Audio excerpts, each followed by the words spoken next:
Hello दोस्तों, स्वागत है आपका यूपी स्टडी दोस्त चैनल में। ये हमारा नया चैनल है जिसमें हम लोग दोस्त की तरह एक दूसरे को सपोर्ट करते हुए आगे बढ़ेंगे। आज की इस वीडियो में हम लोग क्लास 10th के पोइट्री का एक लेसन है जिसका नाम है फायर एंड आइस, जिसके पोएट हैं रॉबर्ट फ्रॉस्ट। ये लेसन हम लोग पढ़ेंगे। चूंकि पोयम तो बहुत ही छोटा है लेकिन इसका मीन जो है वो बहुत ही डीप है। ठीक है दोस्तों, तो पोयम का जो एक एक वर्ड है इसका हिंदी मीनिंग हम लोग बहुत ही अच्छे से समझेंगे। लेकिन इसको समझने से पहले ये जो हेडिंग दिया हुआ है ना दोस्तों, फायर एंड आइस, इसे हम लोग अच्छे तरीके से समझ लेते हैं कि आखिर इस पोयम में जो है पोएट कहना क्या चाहते हैं, हमें बताना क्या चाहते हैं। ठीक है, तो आइए देखते हैं कि फायर एंड आइस का मतलब पोएट हमें इस पोयम में बताना क्या चाहते हैं। जैसा कि हम जानते हैं कि फायर का मतलब होता है आग और आइस का मतलब होता है बर्फ। ठीक है, ये दोनों ही नॉन लिविंग थिंग्स हैं, लेकिन इन दोनों ही नॉन लिविंग थिंग्स को पोएट ने कंपेयर किया है लिविंग थिंग्स से। अब लिविंग थिंग्स के से क्या मतलब, फायर को पोएट ने डिजायर, पैशन और ग्रीड यानी कि इच्छाएं, जुनून और लालच से कंपैरिजन किया है, और आइस का जो है हेट से कंपेयर यानी कि तुलना किया है। फायर मतलब होता है आग। अब पोएट का ये मानना है कि ये जो धरती है वो आग से नष्ट होगा। पोएट का ही क्या मानना है, सभी लोगों का कहना है कि किसी न किसी दिन ये धरती जो है ये प्राकृतिक रूप से यानी कि सूर्य के प्रकाश से, जो अब इस समय इतनी ज़्यादा गर्मी पड़ रही है क्लाइमेट चेंजेस की वजह से, उसकी वजह से किसी न किसी दिन ये धरती पूरी रूप से आग की वजह से जल के नष्ट हो जाएगी। तो यहाँ पर आग का मतलब यही है कि इच्छा, लोगों की इच्छाएं, अपनी इच्छाओं के लिए, अपने जुनून के लिए, अपनी लालच के लिए लोग इतने बड़े बड़े जंगल, जो कि है अभी कुछ समय पहले ही एक बहुत बड़ा जंगल था, जिसे अपनी अपनी इच्छाओं को पूरा करने के लिए, पैसे कमाने के लिए लालच में आके लोगों ने कटवा दिया। उसके अलावा और कहीं किसी को जगह नहीं मिली। इतना बड़ा धरती पड़ा हुआ है दोस्तों, लेकिन अपने लालच में आके लोगों ने उस जंगल को तबाह किया। उस जंगल में रहने वाले प्राणियों, जीवों जो भी थे, उनको उन्होंने नुकसान पहुंचाया।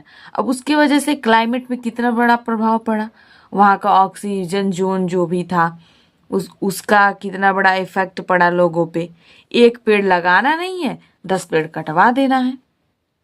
इतने बड़े बड़े सड़कें बन रही हैं, विकास के नाम पे क्या क्या हो रही हैं।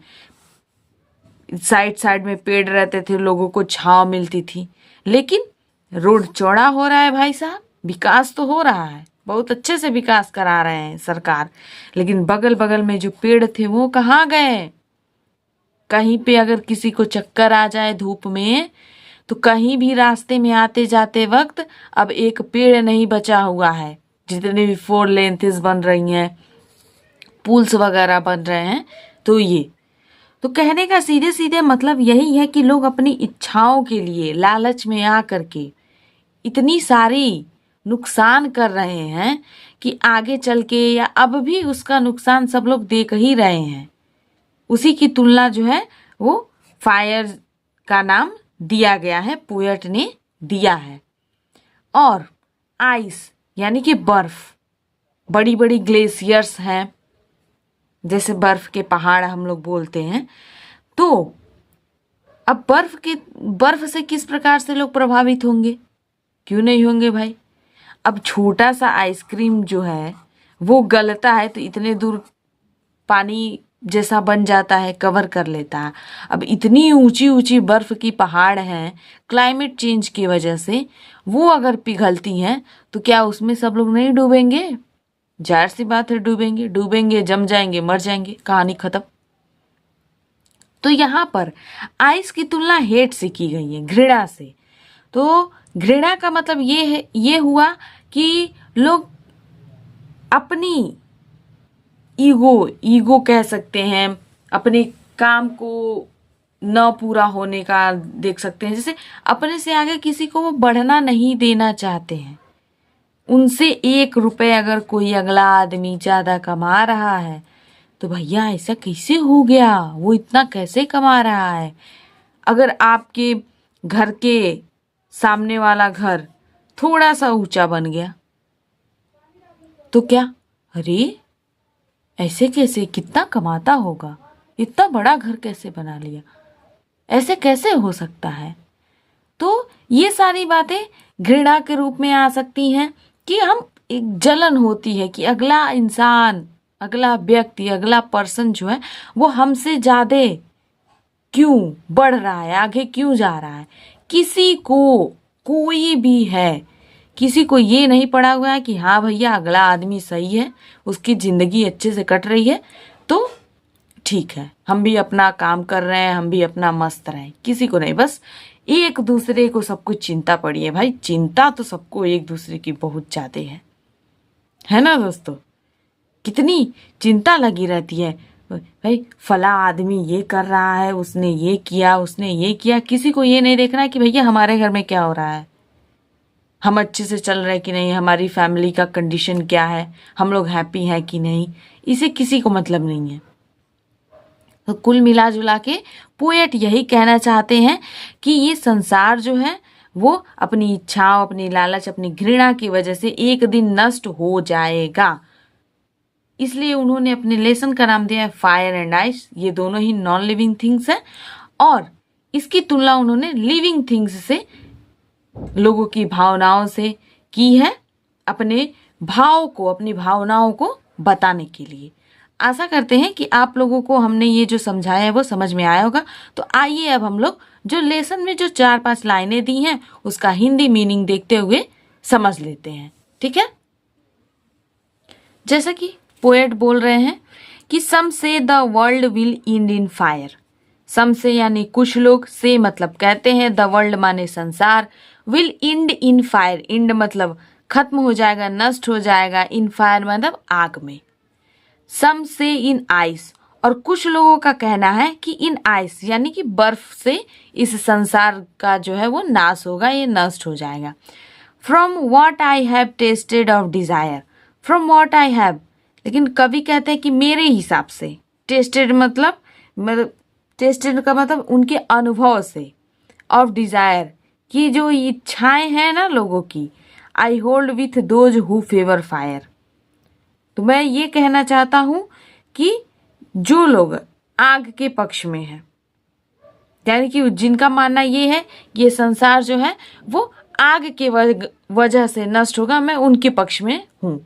यहाँ पे सीधे सीधे हिंदी मीनिंग ये लिखा हुआ है कि कवि संसार के अंत के विषय में 2 प्रचलित विचार प्रस्तुत करता है कि कुछ लोग कहते हैं कि संसार का अंत अग्नि से होगा और कुछ अन्य कहते हैं कि बर्फ संसार का अंत करेगा। जैसा कि अभी अभी हमने आप लोगों को बताया कि अग्नि और बर्फ का किससे तुलना किया गया है। कवि इच्छा को अग्नि के समान मानता है और कहता है कि असीमित इच्छा, तृष्णा संसार के अंत का कारण बनेगी। अगली लाइन में पोएट क्या कहना चाहते हैं, रॉबर्ट फ्रॉस्ट जी, कि but if it had to perish twice, कि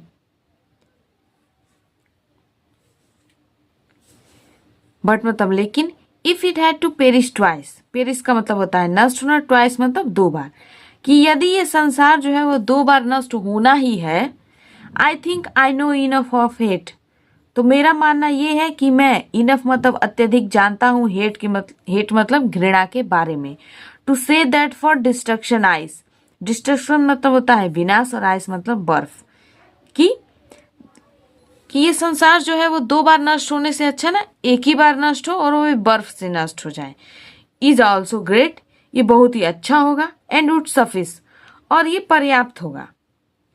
कहने का मतलब ये है कि कुछ भी करो भैया, संसार का नाश करने पे तो सब लोग तुले ही हैं, चाहे वो फायर की वजह से हो या वो आइस की वजह से हो। तो अपनी मानसिकता, अपनी सोच को थोड़ा बढ़ावा दीजिए कि किस चीज को करने से ये हमारा जो धरती है, हमारा इन्वायरमेंट है, हमारी जो मेंटली डिसीजंस हैं, ये किस प्रकार से चेंज होंगी, किस तरीके से वो राइट रहेंगी, पोएट हमें ये बताना चाहते हैं। बहुत बड़ा लेसन दे रहे हैं पोएट। कोई भी लेसन, कोई भी पोयम लिखने का या पढ़ने का मतलब ये नहीं होता है कि हाँ भैया ये लिखा हुआ है, ये हमने समझ लिया। उसे हमें अपने लाइफ में भी इन्वॉल्व करना चाहिए। उसमें जो अच्छी बातें लिखी हुई हैं उसे हमें समझना चाहिए कि हाँ कुछ तो सही बात है, जो कि इतनी बड़ी बात पोएट ने हमें समझाया है। तो फायर एंड आइस का मतलब हम आशा करते हैं आप लोगों को समझ में आ गया होगा। इसके नेक्स्ट पार्ट में हम इस लेसन का सेंट्रल आइडिया बहुत ही इजी वर्ड में आप लोगों को नोट्स के रूप में प्रोवाइड करेंगे। तो बने रहिए यूपी स्टडी दोस्त के साथ।